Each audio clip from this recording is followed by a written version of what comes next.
السلام علیکم ورحمۃ اللہ وبرکاتہ۔ میرے عزیز بھائیوں اور دوستوں، یہ کلاس 10 میٹرک کے بچوں کے لیے اردو ہے، جس کا پہلا چیپٹر ہے حمد خدائے عز و جل۔ اس کے مصنف ہیں شبنم کمالی۔ اکثر یہ کوشچن میں آتا ہے کہ حمد خدائے عز و جل کے مصنف کون ہے؟ تو حمد خدائے عز و جل کے مصنف شبنم کمالی ہے۔ اس کا پہلا کوشچن ہے شبنم کمالی کی پیدائش سیتا مڑھی کے کس گاؤں میں ہوئی؟ شبنم کمالی کی پیدائش سیتا مڑھی کے پوکھرا ضلع میں ہوئی تھی۔ دوسرا کوشچن ہے ان میں سے کون سی کتاب شبنم کمالی کی نہیں ہے؟ تو ان میں سے فردوس عقیدت شبنم کمالی کی کتاب نہیں ہے۔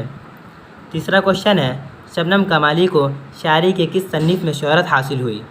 شبنم کمالی کو نعت میں شہرت حاصل ہوئی تھی۔ چوتھا کوشچن ہے صاحب عقل فہم کو کس ذات پر ناز ہے؟ صاحب عقل فہم کو خدا کی ذات پر ناز ہے۔ پانچواں کوشچن ہے ان میں سے کون سی تصنیف شبنم کمالی کی ہے؟ تو ان میں سے ریاض عقیدت کی تصنیف شبنم کمالی کو ہے۔ چھٹا کوشچن ہے شبنم کمالی نے اپنی زندگی کا بیشتر حصہ کن کاموں میں گزارا؟ شبنم کمالی نے اپنی زندگی کا بیشتر حصہ وعظ و تبلیغ میں گزارا ہے۔ ساتواں کوشچن ہے شبنم کمالی کے نعتیہ شاعری کے کتنے مجموعے شائع ہو چکے ہیں؟ شبنم کمالی کے نعتیہ شاعری کے 5 مجموعے ہو چکے ہیں۔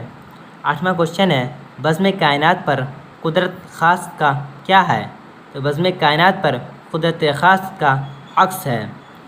نواں کوشچن ہے شاعر کو ظلمت دہر میں کس چیز کی تلاش ہے؟ شاعر کو ظلم دہر میں نور سحر کی تلاش ہے۔ 10واں کوشچن ہے شبنم کمالی کی پیدائش کب ہوئی؟ شبنم کمالی کی پیدائش 1938 میں ہوئی۔ 11واں کوشچن ہے شاعر میں کتنے مصرعے ہوتے ہیں؟ تو شاعر میں 2 مصرعے ہوتے ہیں۔ میرے بھائیوں یہ 2019 میں یہ کوشچن پوچھا ہوا تھا۔ 12واں کوشچن ہے شبنم کمالی کا اصل نام کیا ہے؟ شبنم کمالی کا اصل نام مصطفیٰ رضا ہے۔ شبنم کمالی ایک لڑکا تھے، ان کا نام مصطفیٰ رضا ہے۔ یہ 2020 میں کوشچن پوچھا ہوا تھا۔ 13واں کوشچن ہے نظم حمد میں کس کی تعریف کی گئی ہے؟ نظم حمد میں خدا کی تعریف کی گئی ہے۔ 14 نمبر کوشچن ہے شبنم کمالی کس ضلع میں پیدا ہوئے؟ شبنم کمالی سیتا مڑھی ضلع میں پیدا ہوئے۔ باب فیض 15 کوشچن ہے باب فیض سے دونوں جہاں کو کیا ملتا ہے؟ تو باب فیض سے دونوں جہاں کو رزق ملتا ہے۔ 16 نمبر کوشچن ہے آپ کے نصاب میں شامل حمد کے شاعر کون ہیں؟ تو آپ کے نصاب میں شامل حمد کے شاعر شبنم کمالی ہے۔ 2020 میں یہ کوشچن پوچھا ہوا تھا۔ 17 نمبر کوشچن ہے انسان کی مشکلوں کو کون حل کرتا ہے؟ یہ بے شک ہم لوگ جانتے ہیں انسان کی مشکلوں کو حل کرنے والی ایک ہی ذات ہے، وہ ہے اللہ تعالی۔ 18 نمبر کوشچن ہے حمد کے لغوی معنی کیا ہے؟ حمد کے لغوی معنی خدا کی تعریف ہے۔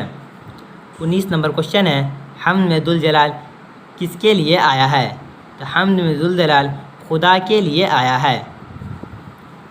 20 نمبر کوشچن ہے اور یہ آخری کوشچن ہے بزم کائنات میں خدا کا کیا ہے؟ بزم کائنات میں خدا کا عکس ہے۔